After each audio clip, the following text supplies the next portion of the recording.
Abra a tua Bíblia no livro do profeta Daniel.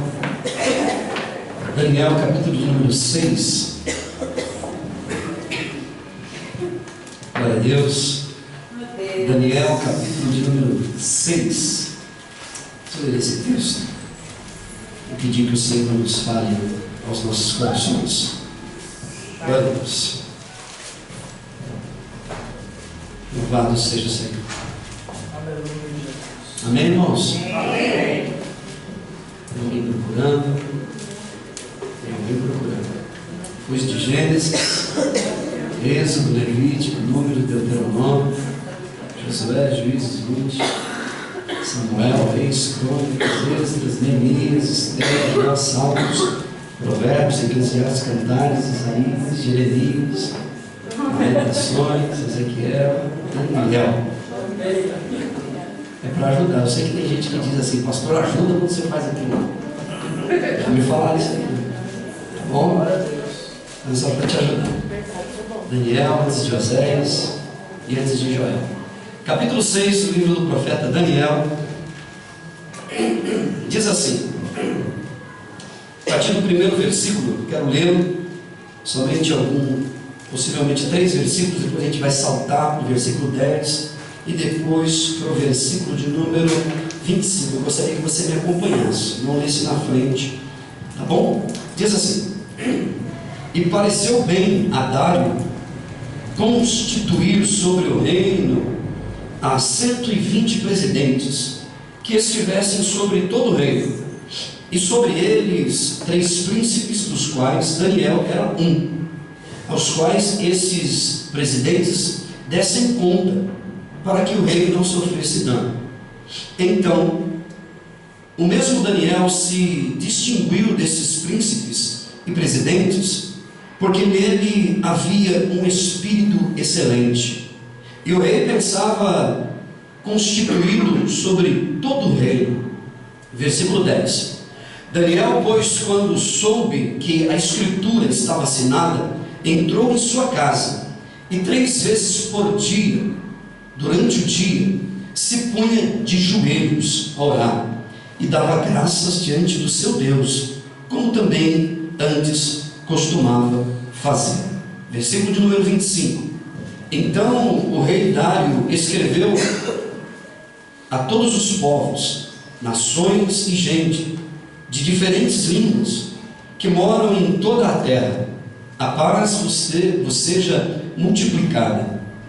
Da minha parte é feito um decreto pelo qual em todo o domínio do meu reino os homens tremam e temam perante o Deus de Daniel, porque ele é o Deus vivo e para sempre permanente, e o seu reino não se pode destruir.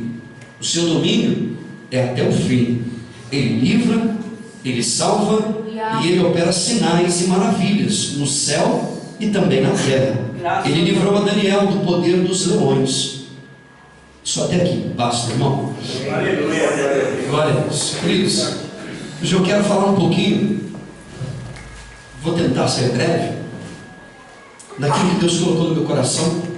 Hoje é ceia do Senhor, e eu espero que você preste bastante atenção nessa palavra, para que ela te ajude, para que você venha progredir na sua caminhada com Cristo Jesus. Quero falar um pouquinho, dar um título, como de costume, para essa mensagem. Você tem consciência da sua decisão que você fez em relação a Deus? Esse é um título que eu quero deixar para o teu coração, para a tua meditação já de cara. Escute o que eu vou te dizer hoje aqui. Eu costumo dizer que eu não tenho dificuldade nenhuma em te ouvir calado. Eu não tenho dificuldade nenhuma em estar ministrando aqui e você está em silêncio. Não há para mim nenhum problema em saber que você está com a tua boca muitas das vezes fechada, mas com o teu coração atento. Eu não sei se você já percebeu, mas eu não sou movido, eu não dependo, eu não preciso de que você glorifique a Deus e dê aleluia para que eu entenda que a mensagem está sendo ouvida ou não. Eu entendo que se você está quietinho, ou glorificando ou não, você está recebendo a palavra para o teu coração. Amém? Irmãos, eu nasci, ou melhor dizendo, eu comecei a minha caminhada com Jesus quando eu tinha aproximadamente 5 para 7 anos de idade. E eu já vi de tudo dentro das igrejas. Eu já vi de tudo que você falar aí. Pode ser que alguma coisa eu não tenha visto, mas eu já vi muita coisa. Eu vim de uma igreja pentecostal. Isso já diz bastante coisa, né? Passei por uma igreja batista por um tempo, assisti muito ali. E eu já vi muito barulho, muito movimento dentro das igrejas. E eu acostumei, desde quando nós começamos com esse ministério aqui, pela bondade e misericórdia de Deus, a gente pregava para uma pessoa. Tinha dia que eu pregava para ninguém, irmão. Então eu fui treinado a pregar sem ouvir ninguém diante de mim. Estava a missionária lá na porta, balançando a cabeça e glorificando a Deus. Sim. Graças a Deus porque você estava comigo. O que eu quero dizer é que eu não tinha pessoas dizendo aleluia e glória a Deus para me animar, porque eu nunca precisei disso. Para que eu quero dizer o seguinte, aliás, eu até prefiro que muitas das vezes, ou algumas das vezes, você fique quietinho mesmo. Muitas das vezes é mais importante você ficar quietinho, porque é importante para mim, irmãos, é que aquilo que eu tenho passado para você, antes de eu começar exatamente no texto propriamente dito, eu quero dizer isso aqui. O que mais importa para mim, como pastor da igreja, pela bondade de Deus, é que o que eu tenho te passado, através das escrituras sagradas, produza na tua alma consistência. Eu já vi gente rodopiar dentro da igreja. Eu já vi gente, irmãos, fazer tanto malabarismo dentro da igreja, entregar profecias e mais profecias, e mudança de vida nada. Então, muitas das vezes, é importante, é claro, você glorificar a Deus, você se manifestar, isso é coisa tua, é minha, é pessoal. Eu vejo muita gente, desde quando eu era garoto, muita gente corajosa. Eu já vi muito crente audacioso, crente corajoso, dentro da igreja. Dentro da igreja, a gente enche o peito. Dentro da casa de Deus, no coletivo, no atacado, se você me permite dizer isso, tem um monte de gente corajosa. A gente clama, a gente canta, a gente enche o peito. E uma das maiores frustrações para a gente, como pastor da igreja, é ver uma igreja cheia de glória a Deus, cheia de aleluia, mas vazia na alma, cheia de coragem dentro da igreja e saindo da porta para fora, ela afina na hora do confronto. Ela não tem a mesma garra para combater, para confrontar e para ser confrontado na hora da luta e da adversidade. Eu já vi muita gente fortão dentro da igreja. O irmão era profeta grandão dentro da igreja, profetizava que era uma bênção, mas dentro da casa dele era uma pouca vergonha. Isso não significa que você deve ficar caladinho. Você pode glorificar o nome do Senhor, por favor. Mas eu já vi gente poderosa dentro da igreja, cheia de poder, mas lá na rua basta uma gripe. Irmãos, eu sei o que eu estou dizendo. Basta uma gripe, um camarada de 2,15 metros, por causa de uma gripe, por causa do chikungunya. Basta uma dor de barriga, uma discussão dentro de casa, pronto, acabou o poder, acabou aquela coragem que ele tinha. Essa fé, escute, essa fé do glória a Deus, do aleluia, dentro da igreja, ela tem que ser a mesma lá do lado de fora, porque senão essa fé é fé dos covardes, que só consegue glorificar a Deus na hora que está todo mundo junto. Você já viu aqueles meninos de rua, que quando está em bando, quando está em grupo, em 5, 6, eles ficam tudo valente, querendo assaltar nos farol, querendo mexer na bolsa das mulheres no meio da rua. Agora sozinho, ele afina, a não ser que ele esteja com uma arma na mão, aí ele fica grandão. É 2, 3, fica tudo valentão, desse tamanhozinho, com o peito assim. É porque tem gente por detrás dele protegendo. Agora, o que eu quero dizer hoje aqui é que essa fé, eu estava pedindo para Deus me orientar essa noite, é que essa fé do corajoso dentro da igreja precisa de estar viva lá do lado de fora. E hoje eu quero pedir a Deus que nos dê a mesma fé da manifestação no seio da igreja, a mesma fé que se manifesta lá do lado de fora, lá dentro de casa. Porque senão essa fé que eu digo professar ela é fé de covarde.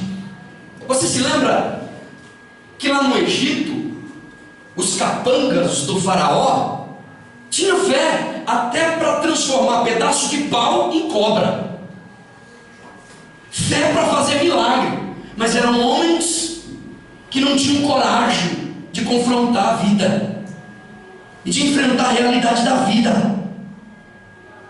Fé que inclusive faz milagres, opera maravilhas, mas é uma fé que não se sustenta. Por que eu estou dizendo hoje isso aqui? Porque é bem provável que os dias que nos esperam por aí, que estão por vir, serão dias mais velozes. Os dias estão sendo abreviados cada dia mais. E esta fé que a gente diz professar ela dentro da casa de Deus é a mesma fé que precisa sustentar a gente lá dentro da empresa. É a mesma fé que deve sustentar a gente lá dentro de casa, no dia a dia, quando a gente for confrontado. Escute o que eu vou te dizer. Os dias estão sendo abreviados, irmãos. Há quem diga que o tempo ele é muito lento para aqueles que esperam. O tempo é muito rápido para quem tem medo. O tempo é muito longo para aqueles que se lamentam. O tempo ele é muito curto para aqueles que festejam. Mas para aquele que ama, o tempo é uma eternidade. Escute, o cenário pelo qual o texto nos apresenta aqui, só para quem não conhece, está falando de um garoto, que antes era um garoto, Daniel, foi escolhido por Deus. Diz a Bíblia que agora ele está na Babilônia. Diz a história toda, o enredo da história de Daniel, que provavelmente seus 13, 14, 15 anos, ele já estava na Babilônia, servindo os babilônios. Daniel era da descendência de Judá, isso já nos ensina um monte de coisa. E lá na Babilônia, escute o que eu vou te dizer agora, trocaram as roupas de Daniel. Lá na Babilônia, trocaram os costumes de Daniel. A cultura que está sendo inserida agora em Daniel é outra. O dialeto agora é outro. O cacuete agora é outro. Inclusive, trocaram o nome de Daniel. Disseram para Daniel: agora, Daniel, você não se chamará mais Daniel. O teu nome agora é Beltzazar, que significa Baal é príncipe. Imagine isso. O que fizeram com o irmão? Colocaram o nome dele de Baal é Deus, príncipe de Baal, Daniel. Você imagina o choque. Se fosse eu e você, a gente ia dizer: o sangue de Jesus tem poder. Eu não aceito. Eu não aceito. Foi a cultura, ele foi ensinado ali agora. Ele foi educado por aquela cultura. Daniel teve a dor, escuta. Daniel teve a dor de ver muitos dos seus sendo deixados para trás. teve a dor de ver muitos dos seus sendo morto à espada, teve a dor de ver muitos dos seus sendo degolados, sim, mas também ele teve a satisfação de ver o remanescente voltando para casa. Diz a história que a gente acabou de ler, se a gente acompanhar passo a passo, que no 3º ano do reinado de Ciro, que foi o rei que reinou nos tempos de Daniel, no 3º ano, diz a Bíblia, que Deus abriu os céus para Daniel. Daniel agora tem uma série de revelações de Deus para a vida dele. Agora Daniel tem uma série de visões divinas, Deus orientando Daniel, Deus falando com ele. Mesmo em meio a tanta idolatria, mesmo diante daquele cenário de tanta perversidade, Daniel consegue ser sensível. Mesmo diante de tanta perversidade e de tanta maldade no coração do homem, Daniel consegue acessar o invisível. Ele consegue perceber o que ninguém está percebendo. Mesmo diante daquele cenário de maldade, mesmo diante daquele cenário de idolatria, ele consegue perceber o imperceptível. Ele consegue notar o impossível. Daniel consegue ver Deus. Você diz assim: pastor, não estou entendendo nada. Eu quero fazer algumas observações aqui. Uma está no texto muito clara. Eu tentei saltar e não consegui. Primeira observação que eu quero fazer aqui, que a Bíblia faz, é que a Bíblia diz que Daniel tinha um espírito excelente. Espírito com letra minúscula. Mesmo diante desse cenário que ele está vivendo, mesmo diante daquelas condições que ele está vivendo, olha para mim, mesmo diante da impossibilidade, havia algo em Daniel que o estimulava a viver. Mesmo diante daquele cenário de idolatria, de maldade, de crueldade, havia algo no coração de Daniel que o impulsionava, o estimulava a sorrir para a vida, a aproveitar a vida, mesmo diante daquele cenário que ele está vivendo. Daniel continua planejando, Daniel continua sonhando, Daniel continua tendo sonhos de Deus, visões de Deus, ouvindo a voz de Deus diante daquela circunstância. Havia algo em Daniel que não deixava ele desistir de maneira nenhuma. Havia algo em Daniel que não permitia ele se angustiar de maneira nenhuma. Havia algo no coração daquele suposto prisioneiro babilônico que não deixava ele esmurecer, se deprimir de maneira nenhuma. Havia algo no coraçãozinho dele que o texto diz que os adversários de Daniel tentaram encontrar alguma coisa que pudesse condená-lo, que pudesse agredir ele de alguma maneira diante do rei, acusar ele. E diz a Bíblia que eles não encontraram nada em Daniel que pudesse acusar ele. Escute o que eu vou te dizer. Diz o texto que eles procuraram em ocasião, algum tipo de ocasião, para poder acusar Daniel, mas porém não encontraram nada. Há quem diga que um projeto, por menor que seja, quando ele é executado, é muito melhor do que um grande projeto que está no papel.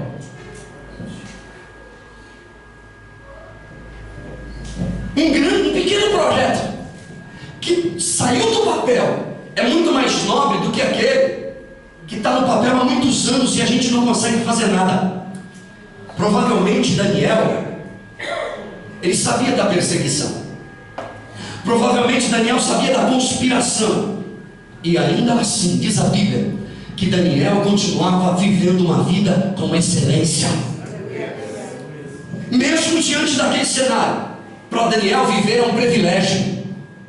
Quando você estuda a história do profeta Daniel, para ele viver é uma bênção.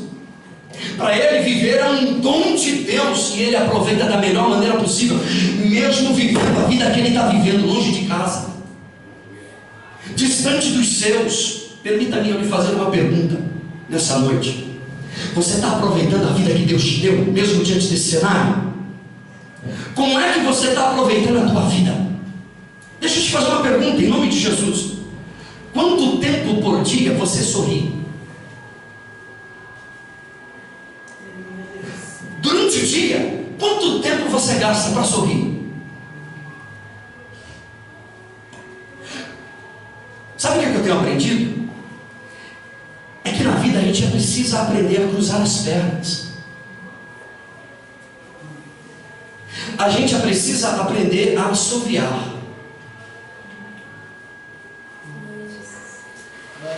Se você ainda não aprendeu a assoviar, irmão, é necessário você aprender a assoviar.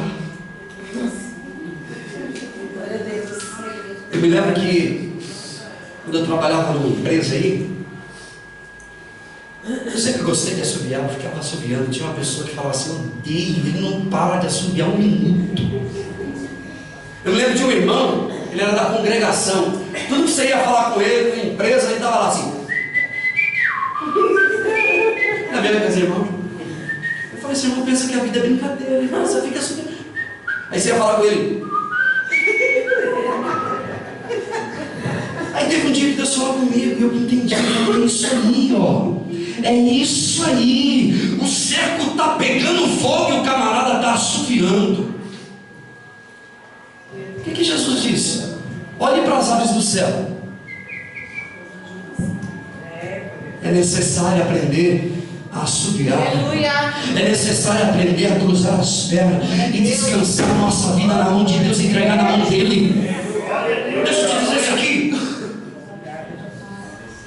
Você já aprendeu a tirar pelo menos um dia da semana para não pensar em nada?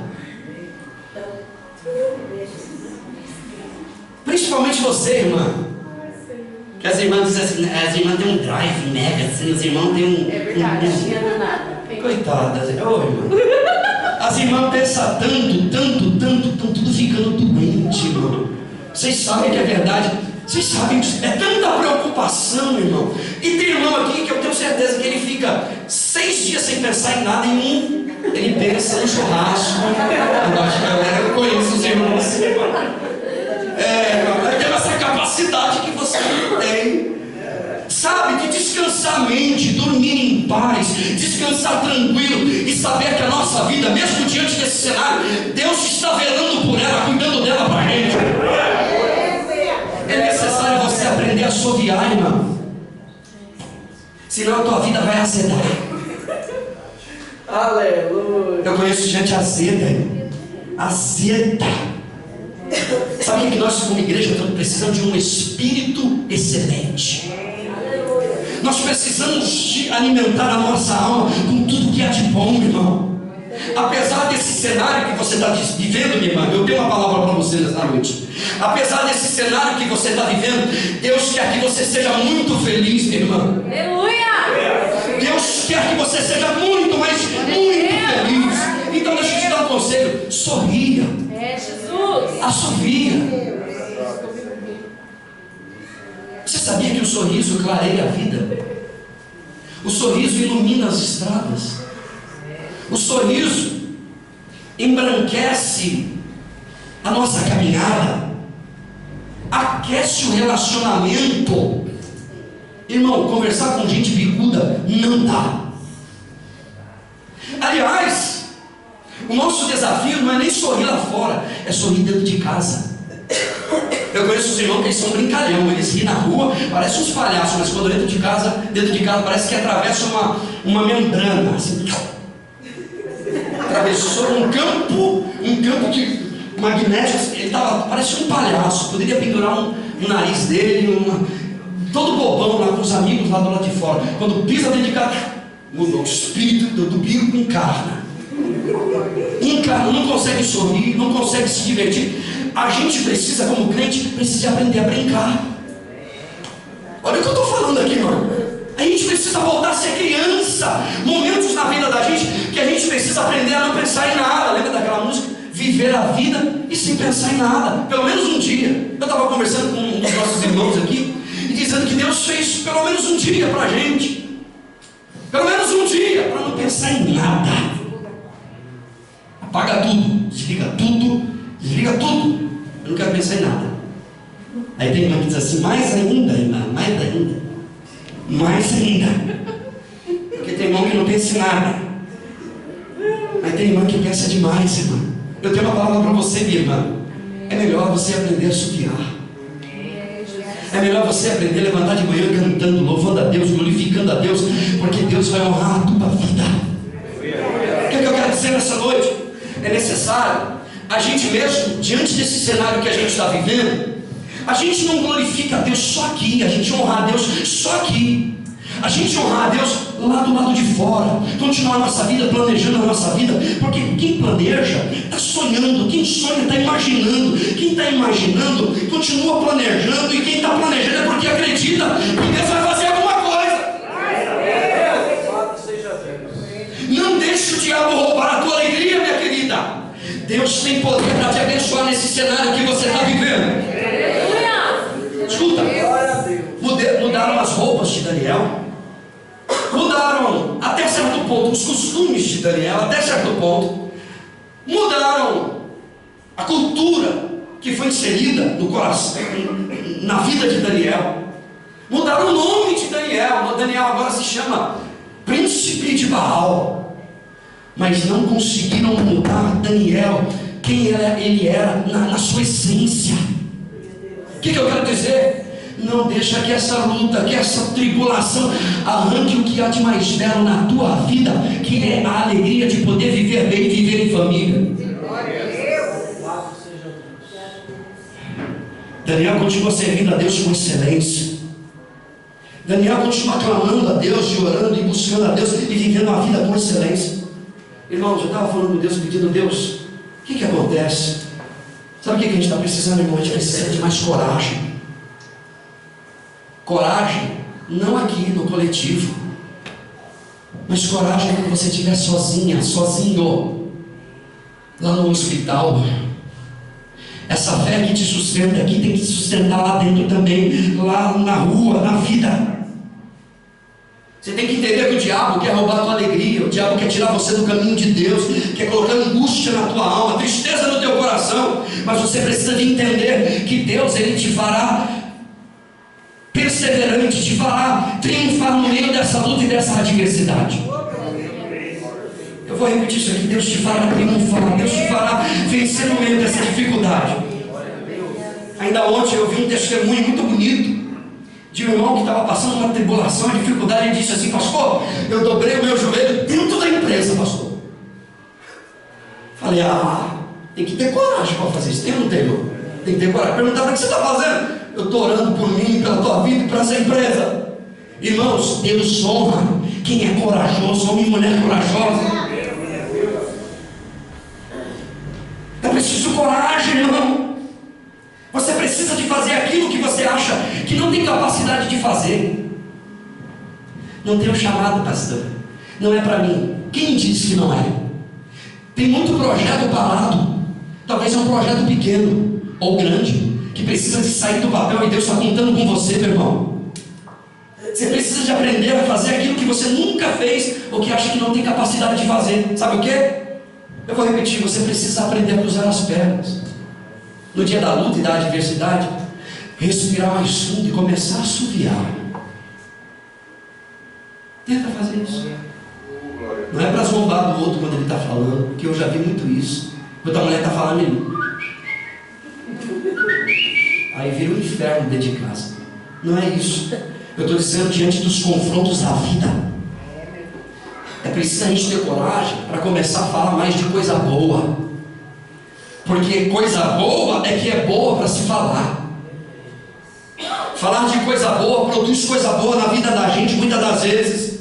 Sabe por que Daniel está sendo confrontado? Eu vou dizer isso aqui: porque uma vida que não é confrontada não merece ser vivida.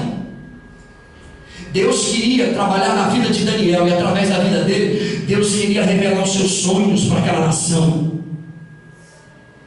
Em primeiro lugar, é necessário um espírito excelente. É necessário a gente começar a olhar para a vida diferente. É necessário a gente acreditar que mesmo diante desse cenário que a gente está vendo aí, Deus vai fazer alguma coisa na minha vida. Em segundo lugar, eu quero dizer isso aqui. Eu quero dizer que viver é muito melhor do que simplesmente existir. Eu conheço um monte de gente que existe, mas não vive. Porque viver como vive não é viver. Diz o texto que, quando procuraram alguma ocasião contra Daniel, não encontraram nele nada. Mesmo diante daquele cenário, nada. Irmã, só é possível viver quando a gente não tem medo da vida. Só é possível ser feliz quando a gente acredita na felicidade. Quando você acredita que Deus pode fazer um milagre, Deus faz milagre na tua vida. Eu conheço dezenas de pessoas que simplesmente existem, mas não tem prazer. Para ele, viver é um peso. Para ele, viver é uma angústia de alma. Daí, sabe o que ele faz? Sabe o que ela faz? Ela usa mecanismos de compensação. É tanta angústia, tanta tristeza, tanta mágoa, tanta... Aí entra na frente da televisão, é o telefone, é a internet, é o vício de um cigarro, de uma bebida. Esses mecanismos assim. E qual que é o segredo da Bíblia para a gente viver? A Bíblia diz assim, no Salmo 119, verso de número 144, diz assim: ó Deus, dá-me inteligência e eu viverei. O texto de Provérbios 4,4 diz assim: guarda os meus mandamentos e então viverás. A Bíblia diz assim, Isaías 55,3 diz assim: ouça-me e a vossa alma viverá. Você quer viver, irmão? É só obedecer o que Deus está te orientando a fazer. Você quer viver, ter prazer na vida? Porque viver dá sentido para a vida. Se a sua vida não tem sentido, se você diz: eu não aguento mais esse cenário que eu estou vivendo, eu não aguento mais, Deus ainda pode fazer milagre na vida nesse cenário que você está vivendo. Deus ainda pode fazer alguma coisa extraordinária de acordo com aquilo que você acreditar e que você professar. Se você disser: Deus, eu sei que o Senhor é poderoso para fazer milagre. Eu sei, Senhor, que eu não estou aqui por acaso. Eu sei que eu não fui escolhido por acaso, no dedo assim, não. Eu fui escolhido porque o Senhor me ama, o Senhor comprou-me, o Senhor pagou um alto preço pela minha vida. Querida, o cenário que você está vivendo não vai te destruir. Deus vai fortalecer a tua casa. Você vai deixar de simplesmente existir. O cenário pode não ser nada agradável, nada, mas você é livre para servir a Deus com excelência. Talvez a vida não esteja boa do jeito que você quer, mas pelo menos você está vivo, está de pé. A oportunidade está aí para você abraçar o projeto de Deus na tua vida. Eu quero dizer uma coisa para você: não desanima não. Quero dizer uma coisa para você, querida: não desanima não, porque Deus vai te honrar em nome de Jesus. Ele vai te surpreender e você vai ver que valeu a pena continuar. Mesmo diante desse cenário de gospelolatria, de insanidade espiritual, a Bíblia diz que em Cristo Jesus nós somos mais do que vencedores. Em Cristo Jesus nós caminharemos de glória em glória, de vitória em vitória. Mesmo diante desse cenário de maldade, de insensatez. Me lembro que o irmão me disse alguns dias atrás, uma irmã, ela me chamou num canto, ela disse: pastor, eu estou vivendo um inferno, mas de dentro da casa de Deus ninguém me tira. A minha vida está um inferno, pastor, mas ninguém me tira da presença de Deus. Esse cenário que eu estou vivendo não vai me arrancar da presença de Deus. Você sabia que o melhor da vida é o néctar da flor? E você está perdendo, está jogando fora? Você sabia que o melhor da vida é o néctar da flor? E você está jogando fora? Deixa eu te fazer uma pergunta, irmão. Você já parou para observar? Você já parou na vida e deixou de pensar em nada, e ficou olhando o seu marido, ficou olhando para ele, como ele é bonitão. Hã? Irmã rindo, meu Deus, misericórdia, pastor. Mas você achava ele bonitão antes. O que está acontecendo? Você já observou que ele é lindão? Que ele é o teu maridão? Você já parou para observar um pouquinho, os seus filhos? Você já parou, zerou e ficou olhando para sua menina assim? Seu menino ficou olhando para ele assim, dizendo: Deus, que coisa linda. Que menino maravilhoso, teimoso que nem uma... Ai, que coisa linda, meu pai. Você já olhou para a tua mulher? Já observou ela, irmão? Como ela é importante para você? Você já parou? Faz um teste, para tudo na sua casa e fica olhando ela. E olha. Esse dia eu estava olhando, parei tudo. E fiquei olhando, anotando na agenda, pegando o telefone, escreve qual tá mão, e arruma a bolsa e sai. Daqui a pouco eu volto. Falei, mas é um baita de um mulherão essa mulher. Essa mulher não é fraca não, essa mulher. Essa mulher, essa é a minha mulher. Fiquei olhando a minha filha, irmão. Nossa. Falei, mas que coisa linda. Obrigado, Jesus. Irmãos, eu comecei a agradecer a Deus, porque esse é o néctar da flor que Deus me deu. É a minha família, é o meu lar, é a minha casa. Eu tenho que valorizar primeiro aquele que está dentro de casa. Eu tenho que começar a sorrir e abraçar primeiro e elogiar aqueles que estão dentro da minha casa. Quando eu for bom para minha mulher, aí sim, eu quero ser bom para os outros. Se você me acha um bom pastor e ela me acha um péssimo marido, que Deus tenha misericórdia de mim. Eu prefiro que ela me ache um ótimo marido, para depois você me achar um bom pastor, porque senão perde todo o valor, irmão. E essa graça que você recebe aqui dentro, essa energia, por assim dizer, essa fé que Deus te dá aqui dentro, ela precisa te sustentar lá dentro de fora. Quando você olhar no olho da tua mulher, você olhar no olho do teu marido, da tua irmã, do teu irmão. Eu comecei a olhar e comecei a agradecer a Deus. Obrigado, Jesus, porque ela não desistiu no dia da adversidade.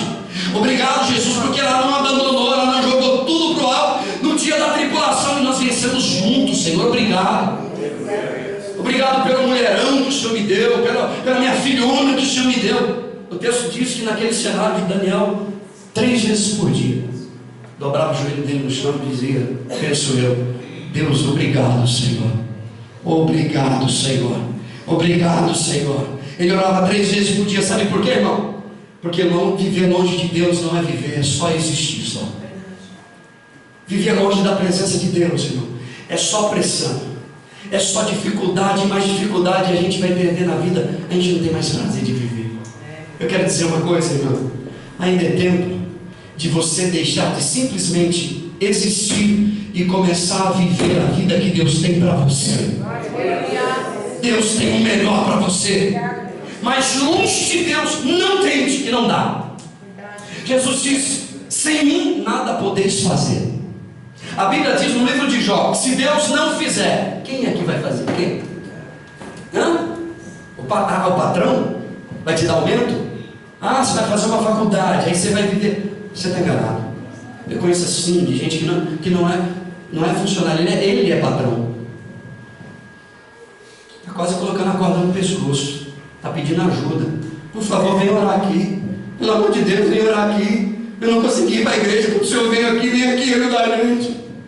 Assim, de dinheiro na Suíça, mas a vida está indo na bancarrota. Eu quero dizer uma coisa para você: você pode não ter tudo que você quer, mas Deus tem te dado o necessário, aquilo que você precisa. Eu quero ir para o fim, dizer o seguinte: você já se perguntou para você mesmo, não para ninguém, mas para você mesmo, se a fé que você alimenta no teu coração não é simplesmente uma fé religiosa? Você já se perguntou? Essa fé que você professa dentro da casa de Deus é uma fé religiosa ou é uma fé de verdade? Qual que é a fé religiosa, pastor? É a fé do coletivo.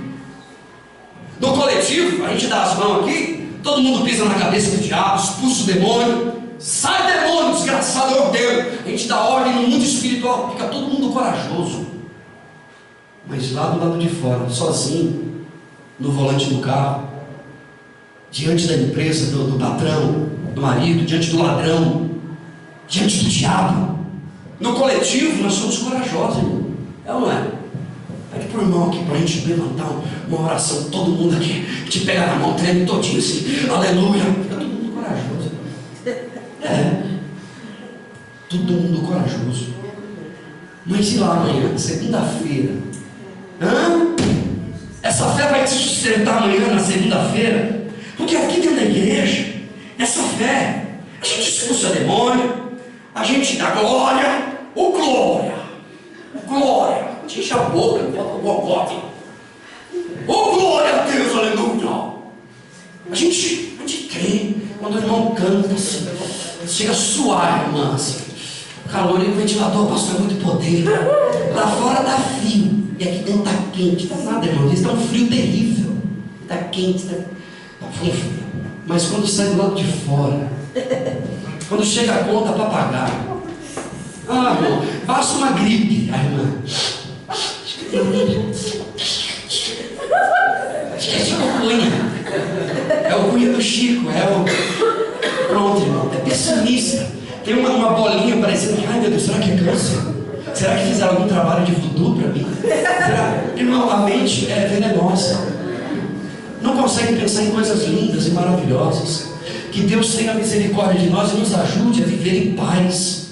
A viver em paz essa fé que você disse, que você é crente. É por isso que a Bíblia diz: se o meu povo, que chama pelo meu nome, que se chama, melhor dizendo, pelo meu nome, que é chamado pelo meu nome, que tem o meu nome na boca, que carrega o meu nome na boca, se o meu nome, se o meu povo se humilhar e orar, buscar a minha face, ser crente de verdade, da igreja lá fora, aprender a ser confrontado, porque uma vida que não é confrontada não é digna de ser vivida. Você se lembra de Hebreus capítulo 11? A Bíblia diz que aqueles homens ali, os heróis da fé, eram homens que o mundo não era digno de tê-los, não era digno, homens e mulheres valentes. Nós somos valentes aqui e lá fora. Vai afinar, irmão? E lá fora, na hora do confronto, vai afinar? Ou você vai continuar firme? A Bíblia diz que Daniel está sozinho na Babilônia. No cenário que ele está, dentro do palácio, ali, naquele local, ele está sozinho. Mas a fé de Daniel não leva ele para a glória. A fé de Daniel leva ele para uma cova cheia de leões famintos. E Daniel continua vivendo uma vida de excelência. Eu quero dizer uma coisa aqui para você, meu irmão. Que tipo de fé que a gente está alimentando na nossa alma, no nosso coração? Eu tenho uma palavra para você aqui neste lugar. Deus é poderoso para fazer milagre na vida da gente. Deus pode mudar esses cenários. Será que nós temos consciência da decisão que nós fazemos quando a gente entregou a nossa vida para Jesus? A Bíblia diz: eu elevo os meus olhos para o monte. De onde me virá o socorro? Isso é uma linguagem da época do dia. Naquelas épocas, naqueles dias, os inimigos de Israel vinham dos montes. Então, o salmista dizia: eu olho para os montes, meus inimigos cercando. De onde me virá o socorro? Ele diz: o meu socorro vem do Senhor, que fez os céus e a terra. O teu socorro se encontra nas mãos de Deus, irmão. A tua resposta está nas mãos de Deus. Eu quero fechar dizendo: Deus é quem tem a última palavra para minha vida e para a tua vida. Deus é quem tem a última palavra. Será que a tua fé é uma fé incitante? Será que a tua fé é uma fé intermitente? Ora funciona, ora não funciona.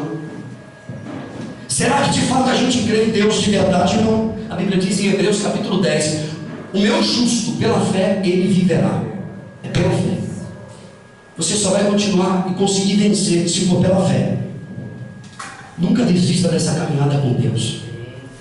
Nunca desista dessa caminhada com Jesus de Nazaré.